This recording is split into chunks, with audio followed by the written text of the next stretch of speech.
Hello అండి, అందరికీ నమస్కారం. అందరూ ఎలా ఉన్నారు? నేనైతే చాలా బాగున్నాను. మీరు కూడా అందరూ బాగున్నారు కదా? బాగున్నారని అనుకుంటున్నాను. బాగుండాలని మనస్ఫూర్తిగా కోరుకుంటాను. Welcome to my channel KBT life style vlogs. నేను మీ భారతిని.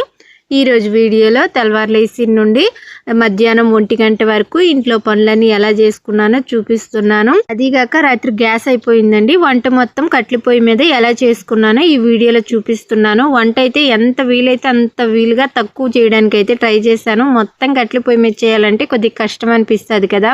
నేను ఈరోజు కరెక్ట్గా 6 గంటలకు అయితే లేసాను. ఇంకొద్ది తొందరగా లేసుంటే బాగుండేది. అంటే కట్ల పొయ్యి మీద వంట మొత్తం చేయాలి కదా, లేట్ అయిపోతుంది. కానీ నాకు ఎందుకో లేయాలనిపించలేదు. అదిగాక బాబు కొద్దిగా లేటుగా స్కూల్కి వెళ్తున్నాడు కాబట్టి కొద్దిగా లేటుగా లేచినా సరే అంత ప్రాబ్లం అయితే అవ్వటం లేదు. కానీ ఇంట్లో పనులన్నీ తొందరగా అయిపోవాలంటే కొద్దిగా తొందరగానే లేస్తే ఇంట్లో పనులన్నీ అయిపోతాయి. పనులన్నీ అయిపోయిన తర్వాత కొద్దిసేపు అయినా ప్రశాంతంగా పడుకోవచ్చు, లేకపోతే మిగతా ఏ పనులైనా చేసుకోవచ్చు. లేటుగా లేసామనుకోండి సాయంకాలం వరకు అసలు ఇంట్లో పనులు అయినట్టుగానే అనిపించదు. ఇంక ఇల్లు కూడా చూడడానికి దరిద్రంగా కనిపిస్తూ ఉంటుంది. తొందరగా పనులు అవ్వాలంటే తొందరగా లేయాలి. తొందరగా లేస్తే కొద్దిగా యాక్టివ్గా కూడా ఉంటాము. కానీ కొన్నిసార్లు బద్ధకం అనిపిస్తుంది. మామూలుగా మా బాబుకి తెల్లవారు స్కూల్కి పంపించేటప్పుడు నేను 5 గంటలకే లేసేదాన్ని. ఇప్పుడు కూడా నాకు 5 గంటలకు మెలకు వస్తుంది. కానీ బద్ధకంతో 6 అయిన దాకా అయితే లేనండి. 6 అయిన తర్వాత లేచి మిగతా పనులన్నీ అయితే స్టార్ట్ చేస్తాను. ఇంకా నేను తెల్లవారు లేగానే ఫస్ట్ అయితే ఇంటి ముందు వాకిలి చిమ్మేశాను. వాకిలి కొద్దిగా ఎక్కువగా ఉండటం వల్ల చాలా టైం పట్టేస్తుంది. నేను వాకిలి చిమ్మేటప్పటికి ఎండ కూడా వచ్చేసిందండి. ఇంకా వాకిలి చిమ్మేసిన తర్వాత ఒట్టి నీరుతోనే నార్మల్గా అయితే కల్లాపు జల్ వేసుకుంటున్నాను. ఫస్ట్ అయితే ఇంటి ముందు కల్లాపు జల్ వేసుకున్నాను. దాని తర్వాత వెళ్ళేదారిలో కూడా కల్లాపు జల్ వేసుకుంటున్నాను. వెళ్ళేదారిలో కల్లాపు జల్ ఏదైతే ఒక బకెట్తో పూర్తయిపోతుంది. కానీ ఇంటి ముందు మాత్రము 4-5 బకెట్లతో నీరు జల్లాలి. ప్యాడ్ నీరుతో కల్లాపు జల్లాలంటే నాకు తెలిసి ఒక 6-7 బకెట్లు అయితే అవుతాయండి. అంత ఎక్కువగా ఇంటి ముందు అయితే స్థలం ఉంటుంది. ఇంకా కల్లాపు జల్లడం అయిపోయిన తర్వాత ముగ్గు అయితే వేసుకుంటున్నాను. నేను ముగ్గు వేసుకునేటప్పటికి టైం అయితే కరెక్ట్గా 7-7:15 ఈ టైం అయితే అయ్యింది. మాకు కరెక్ట్గా 6:30కి 7కి ఈ టైంలోకి అయితే ఎండ అయితే వచ్చేస్తుంది. ఎండాకాలం కాబట్టి ఇంకొద్ది తొందరగా అయితే ఎండ వచ్చేస్తుంది. ఎండ రాగానే ఫస్ట్ అయితే మా ఇంటి మీద పడుతుందండి.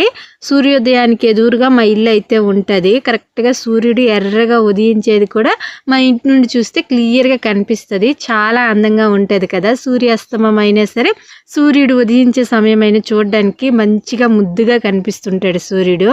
ఇంకా ముగ్గు అయితే ఒక ఫ్లవర్ బొకే లాంటిది చిన్న ముగ్గు అయితే వేస్తున్నానండి. ఈ ముగ్గు చూడడానికి చాలా అందంగా ఉంటుంది. ముగ్గు వేసేటప్పుడు మధ్యలో అయితే ముగ్గు పిండి పడిపోయింది. అందుకని అక్కడ తుడిచి మళ్ళీ ముగ్గు వేస్తున్నాను. అక్కడ కొద్దిగా తెల్లగా కనిపిస్తుంది. చేయి జారిపోయింది ముగ్గు పిండి డబ్బా. ఇంకా ముగ్గు అంతా వేయడం అయిపోయింది. సింపుల్గా వేసాను. ఇదిగోండి ముగ్గు అయితే ఈ చిన్న ముగ్గు మీకు ఎలా అనిపించిందో ఖచ్చితంగా కామెంట్లో చెప్పండి. చిన్న చిన్న ముగ్గులే ఇంటి ముందు వేస్తే చూడడానికి చాలా బాగుంటాయి. ఇంకా తొందరగా కూడా వేయడం అయిపోతుంది. అందుకని మ్యాక్సిమం నేను చిన్న ముగ్గులే వేస్తాను.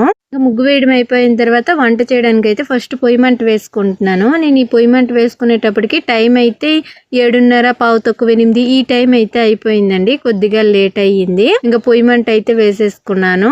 ఫస్ట్ పొయ్యి మీద అయితే రాగిజావ పెడదాం అనుకుంటున్నాను. దానికోసం ఒక స్టీల్ గిన్నెకి అయితే మట్టి రాసుకుంటున్నాను.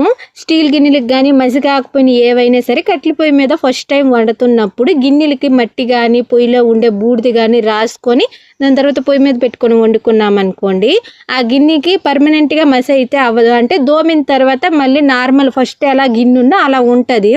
మసి రాసుకోకుండా గిన్నె పెట్టేసామనుకోండి, మసి అయిందనుకోండి, ఆ మసి అయితే ఎంత దోమినా పోదు, నల్లగా అయితే మరకలు అలానే ఉండిపోతాయి. కానీ ఇదైతే స్టీల్ గిన్నె కదా, ఎప్పుడు పొయ్యి మీద పెట్టి వండలేదు, మసి ఎప్పుడు అవ్వలేదు. ఫస్ట్ టైం చేస్తున్నానని మట్టి అయితే రాసుకున్నాను. ఫస్ట్ రాగిజావ పెట్టేశాను. రాగిజావ ఉడికిన తర్వాత వేరే గిన్నెలోకి అయితే తీసేసుకున్నానండి. రాగిజావ పక్కకి తీసేసిన తర్వాత అదే గిన్నె లోపల వరకు నీట్గా కడిగేసుకొని అదే గిన్నెలో అయితే టీ పెట్టేసుకుంటున్నాను. ఎక్కువ మసామాలు చేసుకున్నాను అనుకోండి, తోమేటప్పుడు కొద్దిగా ఇబ్బందిగా అనిపిస్తుంది కదా. అందుకని అదే గిన్నెలో టీ కూడా పెట్టేసుకుంటున్నాను. ఫస్ట్ అయితే కొద్దిగా నీరు వేసుకొని దాంట్లో తులసాకు వేసేసుకొని అల్లం కొద్దిగా దంచుకొని వేసుకున్నాను. బెల్లం కొద్దిగా ఎక్కువగానే కొద్దిగా ఎక్కువ తీకుండాలని కొద్దిగా బెల్లం ఎక్కువగా వేసుకొని టీ అయితే పొయ్యి మీద పెట్టేసుకున్నాను. దాని తర్వాత రాగి జావ కూడా చల్లని నీటిలో పెట్టేసుకుంటున్నానండి. తొందరగా చల్లగా అవ్వడానికి బకెట్లు నీరు పట్టుకొని ఆ నీటిలో అయితే రాగి జావ పెట్టేశాను. ఇలా పెట్టుకుంటే జావ తొందరగా చల్లగా అయిపోతుంది. ఇంకా టీ కూడా నీట్గా మరిగిపోయింది. మరిగిన తర్వాత వడ అయితే వేసుకుంటున్నాను. మా ఇంట్లో ఎవ్వరికీ కూడా పాలు టీ తాగే అలవాటు లేదండి. తాగితే ఈ తులసాకు టీ తాగుతాము, లేకపోతే అసలు టీయే తాగడం మానేస్తాము. తాగమే టీ కూడా. ఎక్కువగా ఈ టీ తాగడం అయితే ఇంట్లో వాళ్ళందరికీ అలవాటు అయిపోయిందండి. కొద్దిగా టైం ఎక్కువ లేట్ అయినా సరే ఖచ్చితంగా తులసాకు టీ అయితే పెడతాను. ఇంకా ఈరోజు మొత్తం వంట అంతా పొయ్యి మీదే కాబట్టి టిఫిన్ అయితే ఈరోజు ఏం చేయటం లేదు, వేడన్నమే చేసేసుకుంటున్నాను. అంత పొయ్యి మీద చేయాలంటే కొద్దిగా కష్టం అనిపిస్తుంది. రేపు ఎలాగో వంట మొత్తం పొయ్యి మీద చేసేస్తాను. ఖచ్చితంగా టిఫిన్ కూడా రేపు చేయాలి. ఆ వీడియో కూడా నెక్స్ట్ వీడియోలో ఖచ్చితంగా నేను పెడతాను, పొయ్యి మీద వంట అంతా ఎలా చేసుకున్నాను. అయితే వంట మొత్తం పొయ్యి మీద చేయలేను, ఎందుకో ఒంటికి కొద్దిగా కష్టంగా అనిపిస్తుంది. అందుకని అన్నం పెట్టేశాను టిఫిన్ ఏం చేయకుండా. ఇంకా దాని తర్వాత కూర పొయ్యి మీద పెట్టేద్దామని కూరగాయలు అయితే చూస్తున్నాను. కూరగాయలు అయితే టమాటా ఉన్ని, క్యారెట్ ఉన్నది, ఇంకా ఉల్లగడ్డ, గెనిసిగడ్డలు, పచ్చిమిరపకాయలు, బెండకాయలు ఉన్నాయి. పచ్చడి అయితే ఏమీ లేదండి. కొన్ని పచ్చిమిరపకాయలు వేసుకొని పచ్చి పులుసు చేసుకుందాం అనేసి ఒక గిన్నెలోకి అయితే పచ్చిమిరపకాయలు తీసుకుంటున్నాను. ఈ పచ్చి పులుసు వేడన్నంలోకి కానీ సద్దన్నంలోకి కానీ తింటే చాలా బాగుంటుంది. ఎలా చేసుకుంటున్నానో మేము చేసుకునే పద్ధతిలో నేను మీకు చూపిస్తాను. ఫస్ట్ అయితే కూరగాయలు తీసేసుకుంటున్నాను. పచ్చి పులుసు కోసము పచ్చిమిరపకాయలు తీసాను. ఇంకో గిన్నెలోకి బెండకాయ పులుసు కోసం అయితే బెండకాయలు తీసుకుంటున్నాను. బెండకాయలు ఒక 1/4 కిలో దాకా తీసుకొచ్చారు. ఇవి ఈరోజు బెండకాయ పులుసు చేసేస్తాను. ఇంకా బెండకాయ పులుసులోకి టమాటాలు కొద్దిగా ఎక్కువగా వేసుకుంటే పులుసు కూర చాలా బాగుంటుందని ఒక 4 దాకా అయితే టమాటాలు వేసుకున్నాను. ఇంక ఇవైతే కూరగాయలండి. ఇంక ఇప్పుడైతే నేను పచ్చి పులుసు మేము చేసుకునే పద్ధతిలో చూపిస్తాము. మేమైతే దీన్ని పచ్చి పులుసు అని అస్సలు అనమండి. మేము దీన్ని మిరపకాయ నలుపుకోవటము అని అంటాము, లేకపోతే బొట్టనేల దరువ ఏదో అంటారు. అదైతే పెద్దగా ఎక్కువగా వాడము, బొట్టనేల దరువ అనేసి. ఎక్కువగా మిరపకాయ నలుపుకోవడము అని అంటాము. కాకపోతే ఎక్కువ మంది యూట్యూబ్లో దీన్ని పచ్చి పులుసు అని అంటారు, అందుకని నేను అదే ఎక్కువగా వాడుతున్నాను. మా ఊర్లో ఎవ్వరు కూడా దీన్ని పచ్చి పులుసు అయితే అనరండి. దీన్ని ఒక్కొక్కరు ఒక్కొక్క పద్ధతిలో ఒక్కొక్క ఊర్లో ఒక్కొక్కలా పిలుస్తారు. మేమైతే దీన్ని నలుపుకుంటాము అని అంటాము.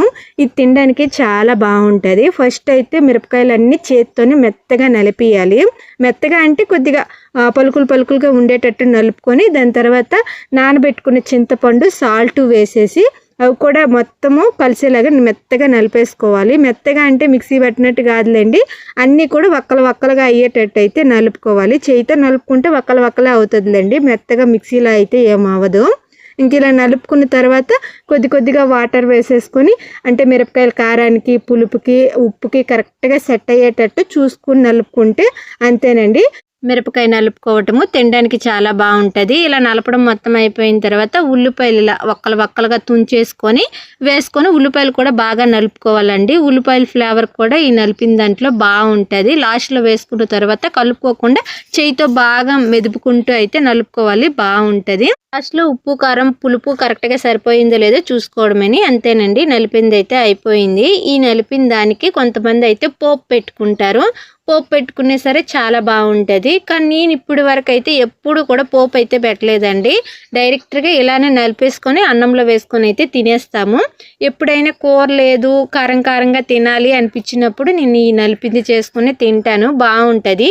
ఇది మీలో ఎంతమందికి తెలుసో ఖచ్చితంగా కామెంట్లో చెప్పండి. ఈ నలిపిన దాన్ని మీరు ఏ పద్ధతిలో చేసుకుంటారో కూడా ఖచ్చితంగా కామెంట్లో చెప్పండి. ఇంకా దీనికి ఒక్కొక్క ఊర్లో ఒక్కొక్క పేరు పెట్టి అయితే పిలుస్తారు.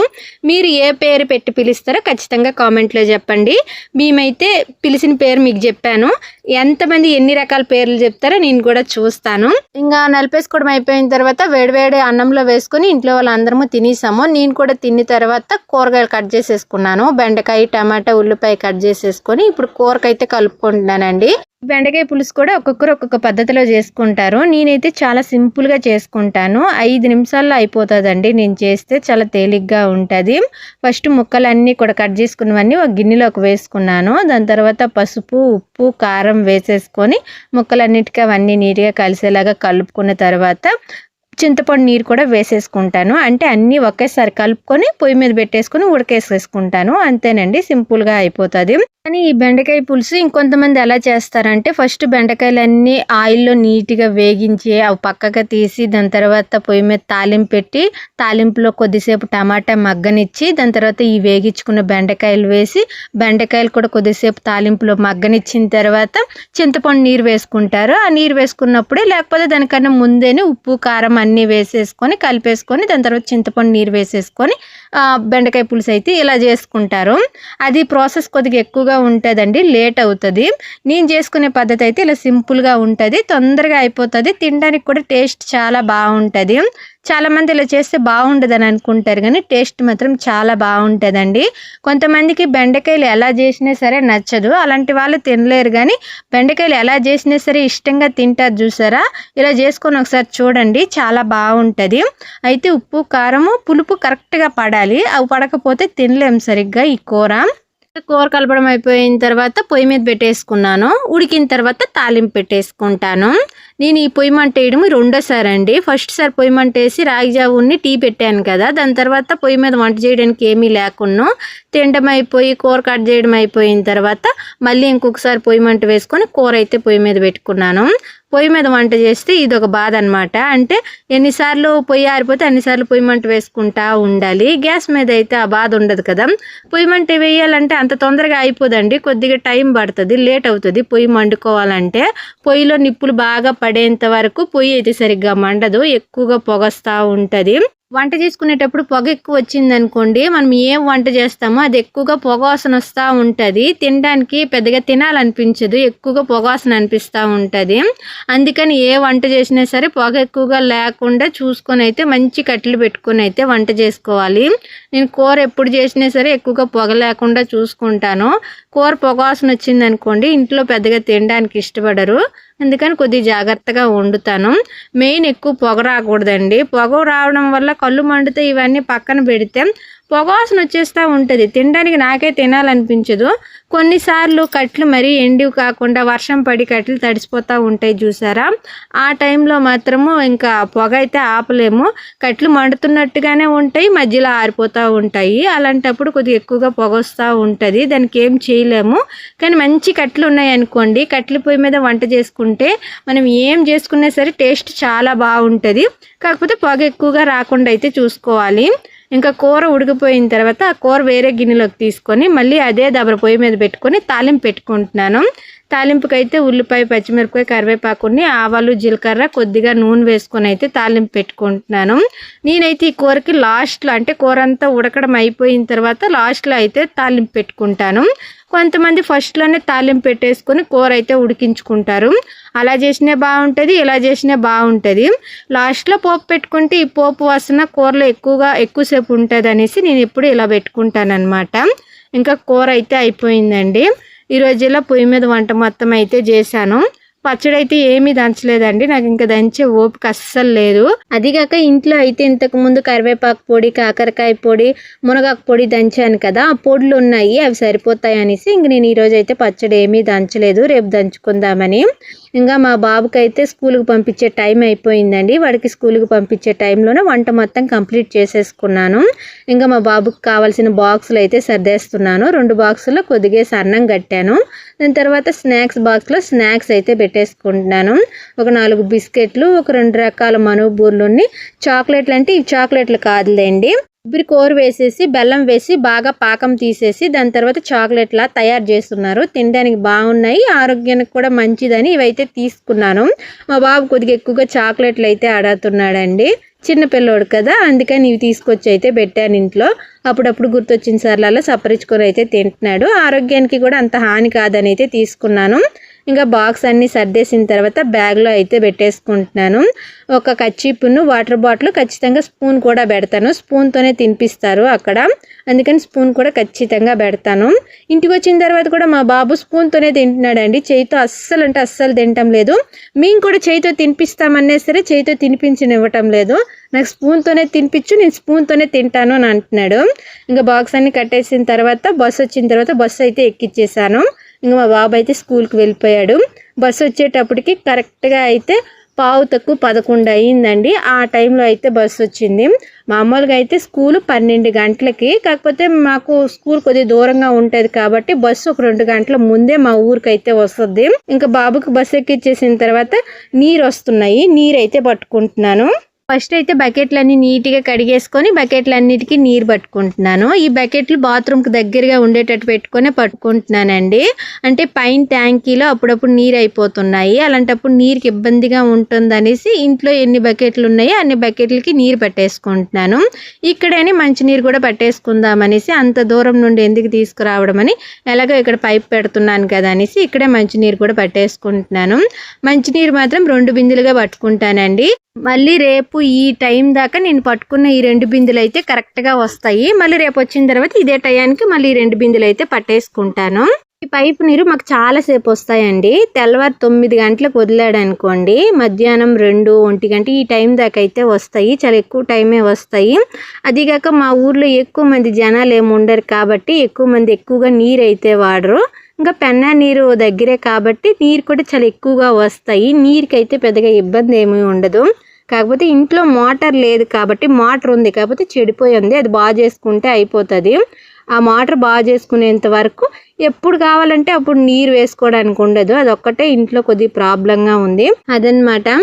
ఇంక ఈ మధ్య అయితే వీడియో పెట్టలేదు, ఎక్కువ రోజులు ఏం గ్యాప్ ఇవ్వలేదులేండి. ఒక 3 రోజులు అయితే వీడియో పెట్టకుండా గ్యాప్ వచ్చింది కదా, ఎందుకో కొద్దిగా బడ్లిగ్గా అనిపించింది. వీడియోలు తీయాలి, ఎడిటింగ్ చేయాలి, ఇవేం అనిపించలేదు. అందుకని ఈ 3 రోజులు అయితే వీడియో పెట్టలేదు. మళ్ళీ ఈ రోజు నుండి అయితే స్టార్ట్ చేస్తున్నానండి వీడియోలు పెట్టడము. ప్లీజ్ సపోర్ట్ చేయండి ఫ్రెండ్స్. వీడియో చాలామంది చూస్తున్నారు కానీ చాలా కొద్ది మంది మాత్రమే లైక్ చేస్తున్నారు. ప్లీజ్ లైక్ చేయండి. ఈ మధ్య సబ్స్క్రైబుల్ ఫీడింగ్ అయితే బాగా తగ్గిపోయిందండి. అసలు సబ్స్క్రైబర్లే రావటం లేదు. అప్పుడైతే ఒక్క వీడియోకని ఒక 100 మంది 200 మంది సబ్స్క్రైబర్లు వచ్చేవాళ్ళు. ఇప్పుడు కనీసం 10 మంది 15 మంది సబ్స్క్రైబర్లు కూడా రావటం లేదు. వీడియో చాలామంది చూస్తున్నారు కదా, మీరు సబ్స్క్రైబ్ చేసుకోకపోతే ప్లీజ్ సబ్స్క్రైబ్ చేసుకోండి. మీరు సబ్స్క్రైబ్ చేసుకుంటేనే నేను పెట్టిన ప్రతి ఒక్క వీడియో కూడా మీకు నోటిఫికేషన్లో వస్తుంది. అప్పుడు నా వీడియో చూడడానికి మీకు ఛాన్స్ ఉంటుంది. ప్లీజ్ సబ్స్క్రైబ్ చేసుకోకుండా వీడియో చూడొద్దండి. ప్లీజ్ సబ్స్క్రైబ్ చేసుకోండి. మీ యూట్యూబ్ కొత్తగా ఇచ్చిన హైప్ కూడా ఖచ్చితంగా ఇవ్వండి. మీరు హైప్ ఇస్తే నా వీడియో ఇంకొద్దిగా ఎక్కువ మందికి రికమెండ్ అయ్యి నాకు ఇంకొద్దిగా ఎక్కువగా వ్యూస్ వచ్చే అవకాశం ఉంటుంది.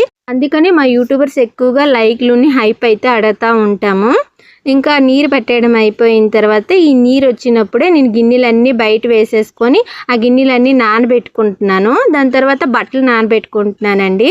గిన్నెలు దోమేంతలోపు బట్టలు నానిపోతాయి. గిన్నెలు దోమడం అయిపోయిన తర్వాత బట్టలు ఉతికేసుకోవచ్చు అనేసి ఫస్ట్ గిన్నెలు నానబెట్టేసుకొని పక్కన పెట్టుకున్నాను. దాని తర్వాత బట్టలు నానబెట్టుకున్నాను. బట్టలు నానబెట్టడం అయిపోయిన తర్వాత గిన్నెలు అయితే దోముకుంటున్నాను. ఈ గిన్నెలు దోముకునేటప్పటికి టైం అయితే కరెక్ట్గా 12:30, 1 గంట ఈ టైం అయితే అవుతుందండి. నీరు ఆగిపోయేలోపు ఈ గిన్నెలు దోమడము బట్టలు ఉతకడము 2 పనులు కూడా కంప్లీట్ అయిపోవాలి. అందుకని కొద్ది స్పీడ్గా అయితే చేస్తున్నాను. మళ్ళీ నీరు ఆగిపోతే మళ్ళీ అన్నిటికీ నేను తొట్టికుని బకెట్కి కొట్టు పెట్టుకోవాలి. అందుకనేసి నీరు ఆగిపోయేలోపు చేసుకోవాలని అయితే చేసుకుంటున్నాను. ఇంక ఈ వీడియో అయితే ఇంతేని. వీడియో మీ అందరికీ నచ్చిందని అనుకుంటున్నాను. Thank you friends. Bye bye.